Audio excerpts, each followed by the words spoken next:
願我口中嘅言語，我哋眾人嘅心懷意念，都蒙上主嘅悅納。祈禱奉耶穌基督嘅聖名，阿門。各位請坐。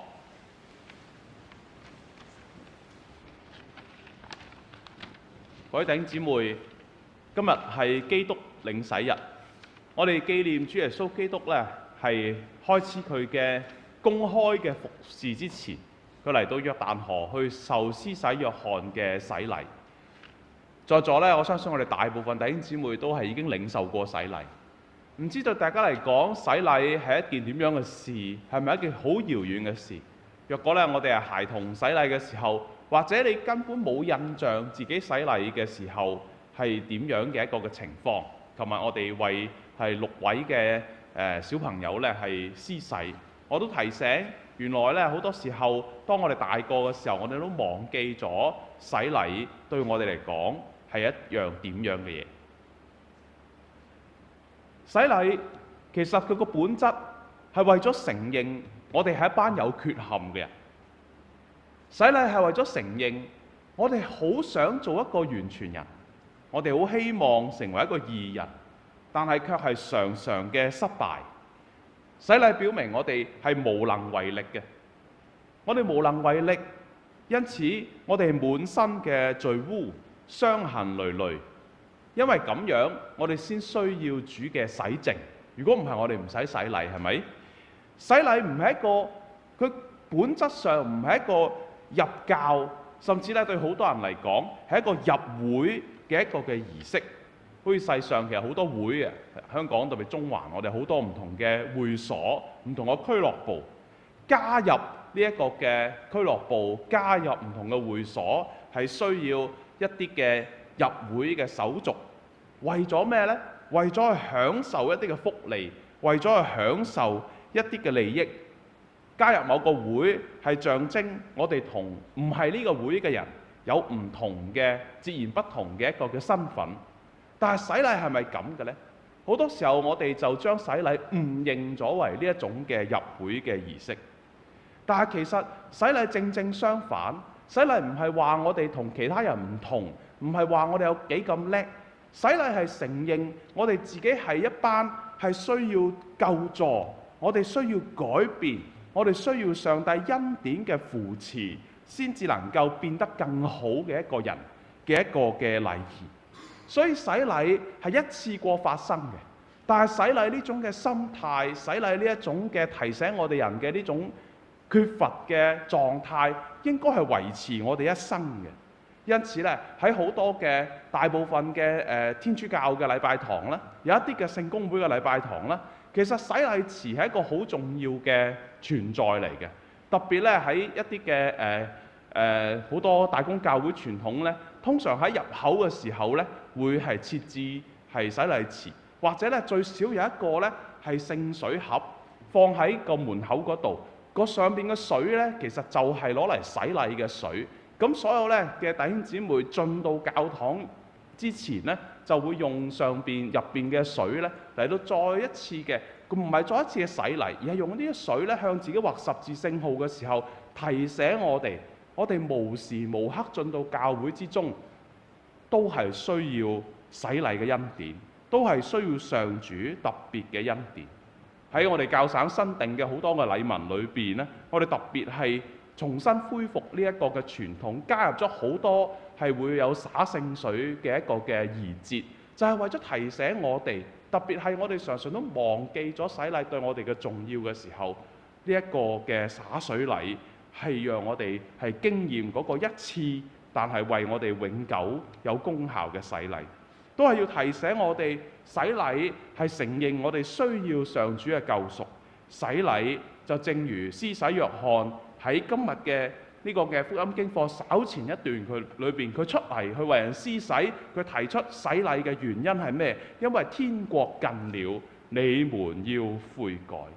天國近了，我們要悔改。悔改唔係一次嘅行動，悔改係每日我都要從我而家嘅狀態裏邊回轉，去歸向上帝。但係如果洗禮係一個罪人承認我要回轉歸向上帝，我需要救助嘅話，但係作為上帝聖子嘅耶穌，佢點解需要悔改呢？佢點解需要救助呢？佢本應係完美無瑕噶嘛。聖經話佢係上帝嘅兒子，佢係上主嘅羔羊，佢冇犯過罪。咁點解呢一位無罪嘅耶穌又要嚟接受約翰嘅洗禮呢？所以呢個施洗約翰見到耶穌要嚟，因為施洗約翰係地上當時其中一個最了解耶穌、最認識耶穌、最知道耶穌身份嘅人。於是佢見到耶穌要嚟受佢嘅洗禮，佢好本能嘅就要攔住佢。佢話：我當受你耶穌嘅洗，你點解係嚟呢度受我約翰嘅洗呢？約翰唔希望耶穌領受佢嘅洗禮，接受佢嘅洗禮。有冇諗到似另外一個人？就似呢個嘅彼得，當耶穌要幫佢洗嘅時候，洗腳嘅時候，佢話唔得，夫子你唔可以咁樣做。係在因為約翰佢有自己對耶穌嘅期望，佢唔希望耶穌從神子、上帝兒子咁樣嘅地位，去降卑到一個同普通嘅罪人一樣嘅地位，或者喺施洗約翰睇嚟，一個拯救者係唔應該示弱嘅，一個拯救者係唔應該成為被拯救者嘅樣式嘅，因為被拯救者係好軟弱、好卑微，就好似嗰啲圍繞住約翰嘅人，佢哋深深嘅痛悔，佢哋要嚟約翰嗰度，佢哋乞求上帝嘅憐憫同埋饒恕，一個都係要受洗禮嘅耶穌，令到係約翰覺得不知所措。超乎咗佢對拯救者嘅想像，超乎咗嗰種嘅期望，就好似彼得聽到耶穌預言佢將要去受難，係被侮辱，係釘死喺十字架上嘅時候，佢就聽到呢啲説話，佢就忘記咗耶穌講仲有復活，於是佢就去拉住耶穌，同耶穌講。聖經話彼得責備耶穌：你唔可以咁樣做。但係我哋要面對一個咁樣嘅耶穌，聖子耶穌嘅拯救工程嘅開始，就好似喺聖壇前面呢個馬槽一樣，佢嘅馬槽嘅降生一樣，佢係以自我卑微降到低處嚟到開始，或者佢嘅人生一直都係期望去降到去低處，因為只有咁樣，耶穌先至能夠成為我哋嘅一員，佢先至能夠用我哋嘅眼睛去看世界，佢先至能夠用我哋嘅心靈嚟到感知世界上嘅一切。就好似希伯來書裏邊講，呢位嘅大祭司沒有犯罪，但係呢位大祭司卻凡事與我們一樣。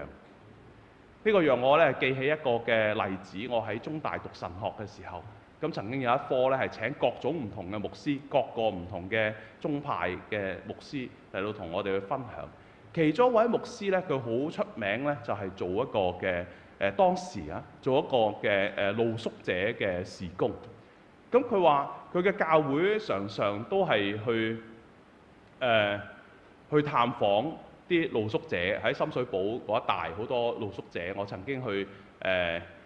多馬堂實習嘅時候呢，佢哋就每年嗰個聖誕嘅探訪呢，報佳音其實都係提前就會去附近南昌街嗰啲嘅公園裏邊其實好大量嘅露宿者喺嗰度。咁我就同佢哋去派啲嘢食俾佢哋啦。咁呢一位嘅牧師呢，唔係我哋聖公牧師嚟，咁但係我就聽佢去分享佢嘅探訪露宿者嘅事工嘅時候呢，佢話有一次佢就夜晚啦，同啲街邊嗰啲露宿者做咗朋友，傾得好開心。突然間有個露宿者問佢：牧師留唔留低瞓啊？咁樣，佢面對心靈嘅掙扎，就好多教友跟住佢。佢嗰陣時就做咗個決定，佢話：我冇理由咁衰仔話唔留低㗎咁樣。咁於是咧，佢又一時意氣嘅啫。佢話：好，我留低咁樣，係我今晚就留低喺度瞓。咁個露宿者好好喎，即刻咧就搬咗一張床褥，即係嗰啲佢哋啲存貨，咁啊放咗。牧師你瞓呢度啦咁樣。佢話嗰一晚就改變咗佢成個嘅人生，就係咧佢一瞓落去嗰刻咧，原來喺條街度望到嘅景色係咁樣。原來咧，當佢不斷去探訪佢哋，用一個高嘅姿態去幫助佢哋嘅時候，佢永遠冇辦法成為佢嘅一員。但係佢話：我喺條街度嗰陣仲係冬天嗰啲喎，瞓咗一晚嘅時候，我就終於明白到半夜原來有警察過嚟趕佢哋嗰個嘅狀態係點樣。原來常常瞓喺條街度要諗，究竟等陣會發生咩事，會有冇人嚟騷擾我？呢一個係原來係生命嘅常態，就唔係我見佢嗰半個鐘，見佢嗰10分鐘裏邊發生嘅事情。於是佢後邊嗰幾年呢，都係長期呢，每個星期呢都花一晚嘅時間呢，就去到當中呢，係瞓一晚嘅街。呢個事工可能會結束嘅，呢個事工而家唔知有冇繼續，但係呢，讓我去一個好深嘅印象，原來主耶穌基督做緊嘅事情就係好似我哋係一班露宿者。耶穌基督唔係嚟一嚟話俾我哋聽，嗱，前面有救助站，前邊呢，你攞咩手續，你就可以得到點樣嘅回報，而係耶穌進到我哋嘅生命當中，與我哋一齊去瞓街，與我哋一齊喺我哋嗰個生命裏邊嗰種嘅惶恐，嗰種嘅各樣嘅困頓裏邊，耶穌瞓咗落嚟，耶穌同我哋一齊。佢嗰晚冇離開，地上嘅牧師可能會離開，但係耶穌瞓咗喺我哋嘅處境裏邊，佢就晚晚同我哋一齊喺我哋呢個嘅處境裏邊。耶穌嘅受洗，正如呢個嘅露宿嘅事工一樣，佢進入咗我哋嘅困境，因此我哋喺所有困境裏邊就可以揾到佢，因為佢確實係與我哋同行。好多時候咧，做咗牧師之後，常常有一個我哋成日要輔導，即係有一種嘅牧養嘅輔導。有時候退休啦，又或者有時候教友揾我哋去傾佢哋嘅情形啦。但係輔導者常常都會有一個誤區，我自己發現自己都有一個誤區，就係咧，無論係輔導者定係受輔導嘅人，我哋常常都諗住，我哋想像輔導應該係咁嘅，有個人咧可以睇通一切。有個人咧可以居高臨下指出而家嗰個情況係點啦，胸有成竹咁樣咧提供一個答案，制定個方案，並且咧即刻就可以完美解決㗎啦。但係當我哋越嚟越去發現喺深入嗰個嘅牧養嘅事工裏邊，簡單提供個答案係好容易嘅，話你咁樣做就得㗎啦，好似係好容易。但係輔導同埋牧養，我越嚟越感受到更加根本嘅係要效法耶穌，進入對方嘅生命裏邊，去感受對方嘅狀態同埋困難。我哋要接受，我哋要慢慢去感受對方可能出現嘅憤怒、不解、無奈，甚至係絕望、失望。唯有咁樣，我哋先至可以成為彼此嘅同行者，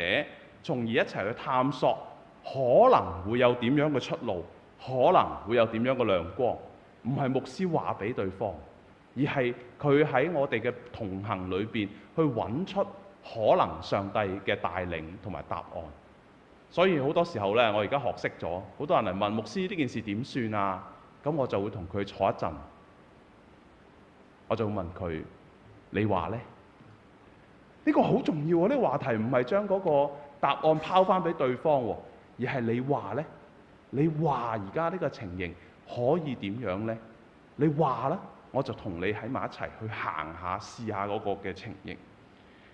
所以而東正教嘅神學裏邊有一個好重要嘅一句嘅説話，佢話上帝成為咗人係為咗令人更好咁樣係去成為好似上帝咁樣。但係好多時候我哋成為人實在太辛苦啦，所以我哋常常都好過分粗率魯莽咁樣就追求成為，我哋快啲成為上帝啦，我哋快啲成為上帝咁樣嘅狀態，冇痛苦，係冇難受，冇乜好叻，我咩都做到。但係其實我哋忘記咗上帝拯救工作嘅重要部分，係佢藉住基督嘅卑微成為咗人。成為人係好困難嘅，擁抱成為人嘅種種歡樂，亦都擁抱成為人嘅種種悲傷難過。成為人有好多能力，但係成為人亦都有種種嘅無能。我哋喺呢啲種種嘅經驗裏邊，無論我哋係強壯，我哋係軟弱，喺呢啲所有經驗裏邊，我哋都能夠揾到基督，因為基督藉住佢降生馬槽，藉住佢成為人，藉住洗禮進入罪人當中，我喺任何處境裏邊都能夠揾到基督。就好似基督回答施洗約翰，佢話：你暫且讓我咁樣做啦，因為我哋係應當係咁樣去完成諸般嘅義。所以當耶穌決定咁樣嘅時候，上帝就宣稱佢係自己嘅愛子。嗰個重點唔係耶穌有幾叻，重點唔係耶穌幾咁尊貴，重點係耶穌佢有愛，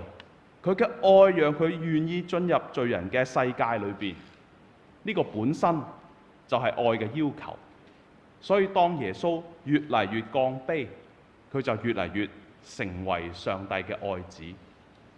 各位弟兄姊妹，今日我哋願唔願意成為上帝嘅愛子，成為上帝所愛嘅？成為上帝所愛，我哋就要進入